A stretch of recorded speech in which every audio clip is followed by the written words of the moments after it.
Olá pessoal, tudo bem? Então sejam muito bem-vindos ao Statidades. É um prazer eu fazer parte desse canal. Um grande abraço de antemão ao meu amigo Thiago Marques.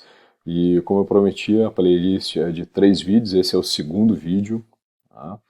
E vamos logo ao ponto, diretamente ao ponto, que é o que eu gosto. O título de hoje, da nossa conversa de hoje, da nossa interação, é ciência de dados. Qual é a sua importância frente ao coronavírus? Será que a ciência de dados tem alguma coisa a ver com o coronavírus? Gente, tem tudo a ver.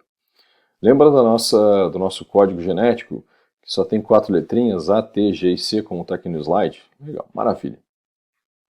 Quem não lembra desse detalhe, volta lá para o vídeo 1, dá um download, ou enfim, vai no YouTube, no canal Site Dados e assiste, tá bom? Gente, é importante nessa conversa de hoje a gente ter uma ideia muito prática do fluxo de 3 passos, de maneira geral, da informação genética e molecular dentro da célula.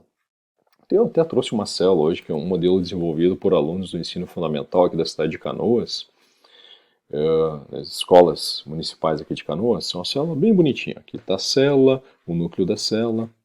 E o fluxo da informação genética é o DNA, que está aqui dentro do núcleo, e também outras organelas, mas vamos manter o foco aqui dentro do núcleo. Ele copia ele mesmo através de um processo chamado de replicação, que hoje modernamente chama de genômica, pode ser chamado de metagenômica, que é uma outra ciência. O DNA que sai daqui de dentro, no ambiente celular, ele sofre um processo chamado de transcrição, então ele é convertido numa molécula que eu chamo o primo irmão dele, que é o RNA, e aí tem tudo a ver com o coronavírus, e depois esse RNA, aqui dentro do ambiente celular, ele passa por um processo chamado de tradução, que é no momento em que as proteínas são fabricadas. Então a célula, nesse fluxo de informação, ela, através do gene, que é uma estrutura química que está aqui dentro, formada por aquelas 4 letrinhas, A, T, G e C, que se é a menção à estrutura química de cada uma dessas 4 letras que formam nosso código genético, determina, através da identidade, da sequência dessas letrinhas nos diferentes organismos, as proteínas que vão determinar como nós somos, de uma maneira geral, nossa estrutura física especialmente. Maravilha. E uma ciência que surge como consequência desse avanço gigantesco em função de ciências de dados é a proteômica. Vamos lá. Mas, gente, direto ao ponto. O coronavírus. Coronavírus, pessoal, aqui, ó, deixa eu fazer aqui o cursor aparecer. O coronavírus, ele precisa de uma célula para se infectar. E, infelizmente, ele hospeda quem? O ser humano. Tal do coronavírus, conhecido coronavírus ultimamente, ele se hospeda aqui dentro e faz cópias dele mesmo. Então isso é parte do processo de infecção. Ele precisa, qualquer vírus, em qualquer circunstância, ele precisa de uma célula para se hospedar e fazer cópias dele mesmo. Tá, mas de maneira geral, Júlio, como é que isso acontece? Bem, vamos procurar explicar sinteticamente o que acontece. O vírus, ele infecta, ele adentra o seu hospedeiro, no caso o ser humano. Tem aqui umas bolinhas azuis, tá?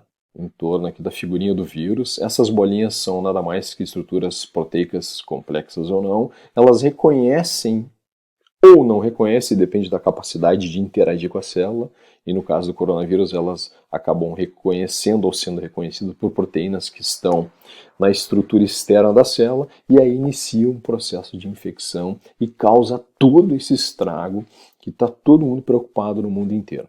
O ponto é quando, após esse reconhecimento, o vírus injeta, ou há um conjunto de ações químicas que fazem com que injete o material genético do vírus para dentro da célula.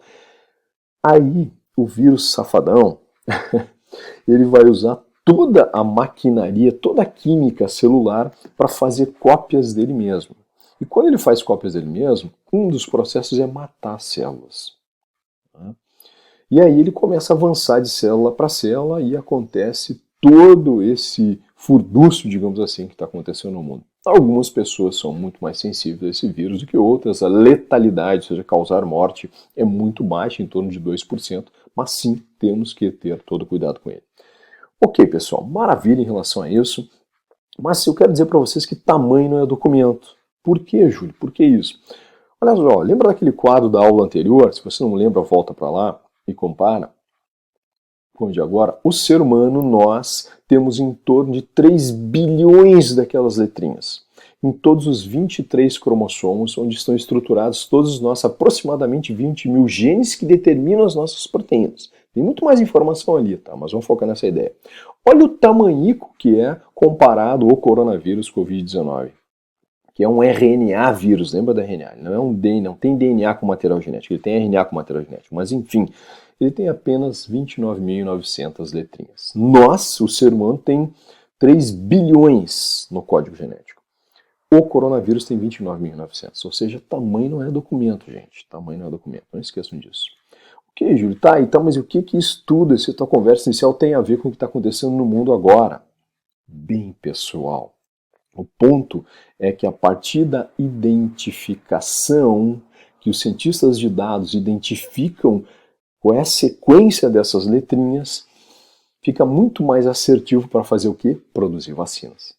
Tá, Júlio, mas detalhe um pouquinho mais. Vamos lá. Deixa eu entrar um pouquinho mais a fundo na questão de ciência de dados. Deixa eu abrir aqui o GenBank. Lembra do GenBank? Aquele gigantesco banco de dados com informação genética molecular de mais de 300 mil espécies? Pois não é diferente com o coronavírus. Se eu entro no GenBank, lá no ícone Nucleotides, e escrevo Coronavirus COVID-19 Genome, ou seja, eu quero saber qual é o genoma, se é que existe, e felizmente existe, do coronavírus. Ou seja, tem o DNA, tem todo o código genético desse vírus depositado nesse gigantesco banco de dados? Sim. Se eu coloco ali coronavírus, COVID-19 genome, ou genoma, aparece essa informação aqui, ó. E rapidamente,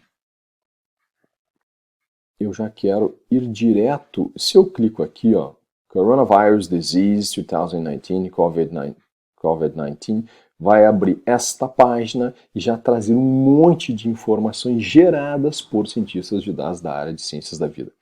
Olha que interessante aqui, ó, tá vendo aqui, ó, GenBank, daí tem um código, mas que região, a região do genoma, do DNA, do RNA do vírus, toda a identidade está ali, sim. E quando que foi feito? Dia 28 de fevereiro desse ano no Brasil.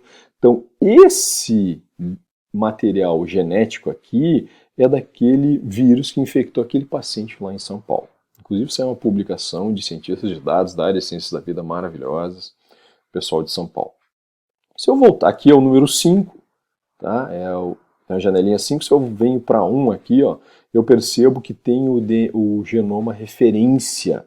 Esse é o código genético do coronavírus referência. Se eu clicar aqui, e de onde é que é?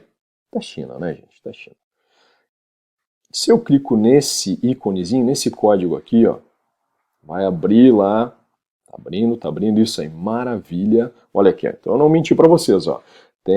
Esse aqui é uma janelinha lá do GenBank, especificamente da cepa lá de Wuhan, Wuhan, que é a cidade de onde surgiu o coronavírus. Tem 29.903 letrinhas. Tá, mas e se eu quero saber, eu posso ter essas letrinhas para estudar, para compreender, ou se pela curiosidade de saber que elas, sim, eu posso fazer o download dessa informação genética, ou seja, desse monte de dados. Apesar de comparado com nossa identidade molecular, formada por 3 bilhões de letrinhas, o coronavírus tem 30 mil letrinhas, e é informação, gente, é bastante informação. Tá aqui, ó, tá vendo o número 1 aqui, ó? Então essa aqui é a primeira letrinha do código genético lá do vírus. Se vou, subo, essa quantidade de dados, da sopa de letrinhas do coronavírus. Vou aqui até o final, ó, tá aqui, ó, o número 29.903 tá aqui, é um A também. Eu posso baixar essa informação? Sim, gente, pode baixar, é público, e ainda bem que isso é público, que os cientistas rapidamente já se desenrolaram para identificar a identidade molecular do coronavírus e para que isso serve, Júlio? Maravilha, vamos lá, deixa eu voltar, dar um cliquezinho aqui, eu só quero mostrar para vocês que tem diversos países, olha aqui, ó, localidade, ó, lá no GenBank, Filipinas, Japão, várias regiões da China, mandando sequências do coronavírus, de onde se isolou o vírus, Tailândia. Se eu clicar aqui no 3, por exemplo, vocês vão perceber que tem Taiwan, Malásia, então sequências do genoma do vírus vindo dos Estados Unidos, ó, sequências completas, sequências parcialmente completas, mas o porquê isso é importante, Júlio? Bem, deixa eu continuar aqui um pouquinho mais de detalhes da ciência de dados do coronavírus. Pessoal, vocês estão vendo essa parafernália de números e diagraminhas aqui, ó, coloridinhos, retângulos coloridos? Se eu toco aqui com o cursor, já vai abrir, ó, mais um monte de informação, dados, acerca de apenas um pedacinho da identidade molecular do coronavírus. Então, esse aqui é uma proteína, essa é uma informação, é um dado que vai determinar a proteína que está envolvido no processo de infecção viral lá dentro da célula. E se isso serve para as demais retângulozinhos, onde em cada retângulozinho tem uma informação. Ok? Maravilha, Ju. Tá, mas o que você está querendo dizer com tudo isso, meu amigo? Bem, gente, tendo com base nessa informação toda sobre a identidade molecular, como é que está estruturado as proteínas no vírus e como é que potencialmente ele pode interagir com as proteínas da célula humana com a qual ele interage, fica mais assertivo, por exemplo, desenvolver aí ou usar um protocolo de inteligência artificial ou um protocolo que já existe, não necessariamente de inteligência artificial, para produzir vacinas altamente eficientes, que vão atacar algumas proteínas do vírus e vão impedir que ele avance de célula a célula e pare de causar todo esse estrago que vem causando. Eu quero chamar isso nessa aula de hoje de Data Driven Bioeconomy, ou seja, uma bioeconomia acaba gerando, a partir do momento que as vacinas forem lançadas no mercado, uma bioeconomia direcionada por dados.